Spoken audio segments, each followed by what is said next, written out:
வணக்கம். இன்னைக்கு ஜூலை 28. இந்திய பங்குச்சந்தையில நடந்த முக்கியமான விஷயங்கள பத்தி உங்களுக்காக ஒரு விரிவான பார்வைக்கு வரவேற்கிறோம்.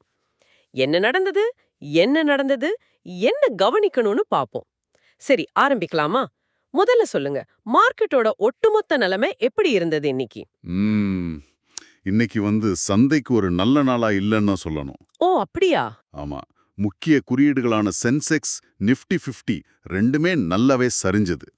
சென்செக்ஸ் ஒரு 572 புள்ளி குறைஞ்சி 80,891ல நின்னுச்சு. சரி. நிஃப்டி 50 ஒரு 156 புள்ளி குறைஞ்சி 24,650ல முடிஞ்சது.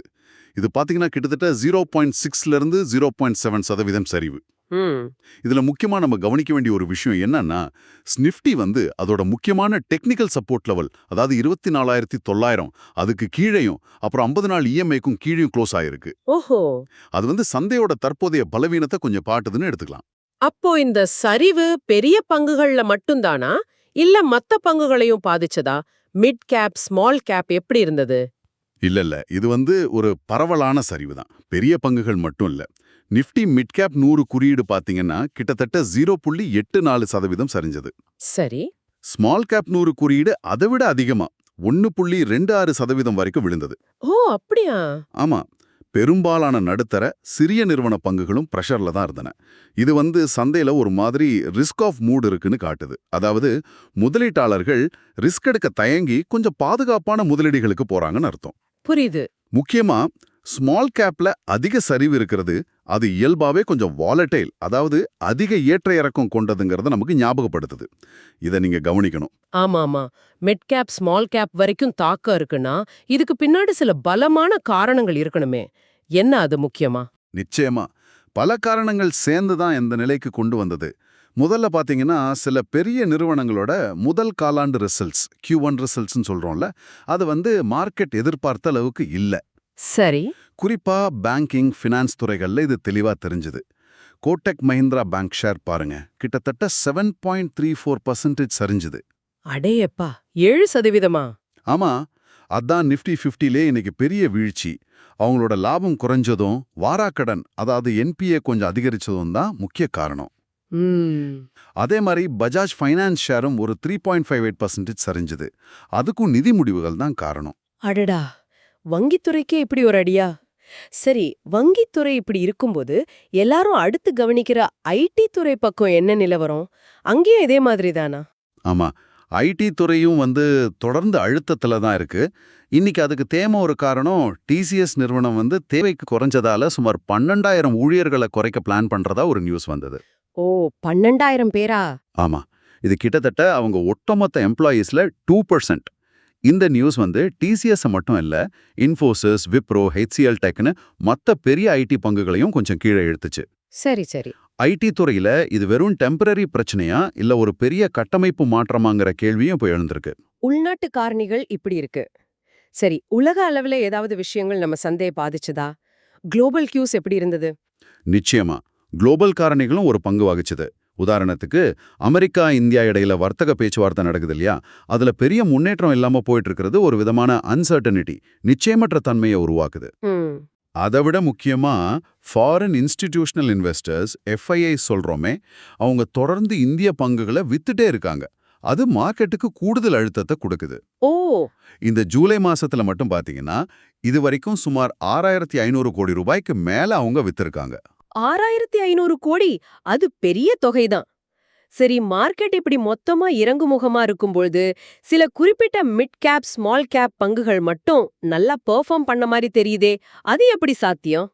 ஆமா, அதுதான் பாருங்க சந்தையோட ஒரு சுவாரஸ்யமே. ஒட்டுமொத்த போக்குக்கு எதிரா சில பங்குகள் நல்லா நகர்ந்தன. உதாரணமா லாரஸ் லேப்ஸ்னு ஒரு ஃபார்மா ஸ்மால் கேப் கம்பெனி. ஆமா, கேள்விப்பட்டிருக்கேன். அதோட பங்கு விலை இன்னைக்கு சுமார் 6% ஏறிச்சு. காரணம் என்னன்னா, அதோட முதல் காலாண்டு லாபம் நினைச்சு பாருங்க, 1154% அதிகரித்து 163 கோடியா வந்திருக்கு. என்ன சொல்றீங்க? 1184%? நம்பவே முடியலையே. ஆமா, இது என்ன காட்டுதுன்னா, ஒரு கம்பெனியோட ஃபண்டமெண்டல்ஸ், அதாவது அடிப்படை வலுவா இருந்தா மார்க்கெட்டோட பொதுவான சரிவையும் தாண்டி நிக்க முடியும்னு காட்டுது. அப்சல்யூட்லி. இது நல்ல உதாரணம். வேற ஏதாவது? அதே மாதிரி ஸ்ரீராம் ஃபைனான்ஸ், இது ஒரு மிட் கேப் பங்கு. இதுவும் ஒரு 2.62% ஏறிச்சு. அவங்க நிர்வாகத்துல இருக்கிற சொத்து மதிப்பு, அதாவது AUM, இந்த ஃபினான்ஷியல் இயர் கடைசியில 3 லட்சம் கோடியை தாண்டோன்னு அவங்க ஒரு கணிப்பு சொல்லியிருக்காங்க. அது முதலீட்டாளர்களுக்கு ஒரு பாசிட்டிவ் சிக்னலா அமைஞ்சிருக்கு. Okay okay. லாபம் பார்த்த பங்குகள் இதுன்னா சரிவை சந்திச்ச சில முக்கிய மிட் ஸ்மால் கேப் பங்குகள் தூக்கியும் சொல்லுங்களேன். சரிவுல முக்கியமா பாத்தீங்கன்னா SBI கார்ட்ஸ் ஒரு 6% கிட்ட விழுந்தது. ஆமா. அவங்க வருவாய் அதிகரிச்சாலும் நெட் ப்ராஃபிட், நிகர லாபம் 6.4% குறைஞ்சது மார்க்கெட்டுக்கு பிடிக்கல. இது என்ன காட்டுதுன்னா, இப்போ முதலீட்டாளர்கள் நிகர லாபத்துக்கு எவ்வளவு முக்கியத்துவம் கொடுக்கறாங்கன்னு தெரியுது. சரிதான். பாட்டம் லைன் முக்கியம். ஆமா. அதே போல CDSL பங்கு, அதுவும் ஒரு 5.5% மேல சரிஞ்சது. அதோட ஸ்டாண்டலோன் பெர்ஃபார்மன்ஸ், அதாவது தனிப்பட்ட செயல்பாடு நல்லா இருந்தாலும் கன்சாலிடேட்டட் நெட் ப்ராஃபிட், ஒருங்கிணைந்த நிகர லாபம் 24% குறைஞ்சது தான் காரணம். ஒரு கம்பெனியை பார்க்கும்போது கன்சாலிடேட்டட் ரிசல்ட்டையும் பார்க்கணுங்கிறதோட அவசியத்தை இது காட்டுது. அப்போ இன்னைக்கு நடந்த இந்த நிகழ்வுகள்ல இருந்து முதலீட்டாளர்களாகிய நீங்க என்ன முக்கியமான பாடங்களை கத்துக்கலாம்னு நினைக்கிறீங்க? என்ன டேக்அவேஸ்? முதல்ல பார்த்தீங்கன்னா ஸ்டாக் செலெக்ஷன், அதாவது பங்குகளை தேர்ந்தெடுக்கிறதுல இப்போ இருக்கிற சூழல்ல ரொம்ப ரொம்ப கவனம் தேவைன்னு தெரியுது. ஆமா. நல்ல ரிசல்ட்ஸ், நல்ல வளர்ச்சி வாய்ப்பு இருக்கிற கம்பெனிகளுக்கு ரிவார்ட் கிடைக்குது. ஆனா சின்ன ஏமாற்றங்கள் கூட கடுமையா தண்டிக்கப்படுது. ரெண்டாவது, வெறும் வருவாய் மட்டும் இல்ல, நிகர லாபம், NPA மாதிரி நிதி ஆரோக்கியத்தை காட்டுற விஷயங்கள் ரொம்ப முக்கியமா கவனிக்கப்படுது. சரி. மூணாவதா, குளோபல் நியூஸ், FIIs எப்படி போறாங்க, IT துறை மாதிரி துறை சார்ந்த பிரச்சனைகள், இதெல்லாத்தையும் கணக்கில் எடுத்துக்கணும். கடைசியா, மிட் கேப், ஸ்மால் கேப் பங்குகள் பார்க்க நல்லா இருந்தாலும் அதுல ரிஸ்க் அதிகங்கிறதையும் மனசுல வச்சுக்கணும். கரெக்ட். டெக்னிக்கலா பார்த்தோம்னா நிஃப்டி மறுபடியும் 24,900ங்கிற லெவலுக்கு மேல திரும்புறது ரொம்ப முக்கியம். அது நடந்தா மார்க்கெட்ல கொஞ்சம் கான்ஃபிடன்ஸ் திரும்ப வரலாம். இனிமே வரப்போற மத்த கம்பெனிகளோட ரிசல்ட்ஸும் குளோபல் நியூஸும் தான் அடுத்தடுத்த நாள்ல மார்க்கெட்டோட டைரக்ஷனை முடிவு பண்ணும். ஆக இன்னைக்கு சந்தையோட சரிவு, அதுக்கான பல காரணங்கள், சில பங்குகளோட ஏற்ற இறக்கங்கள்னு முக்கியமான விஷயங்களை பார்த்தோம். இது ஒரு தற்காலிகமான பின்னடைவா இல்ல ஒரு பெரிய கரெக்ஷனோட ஆரம்பமானு பொறுத்திருந்து தான் பார்க்கணும்.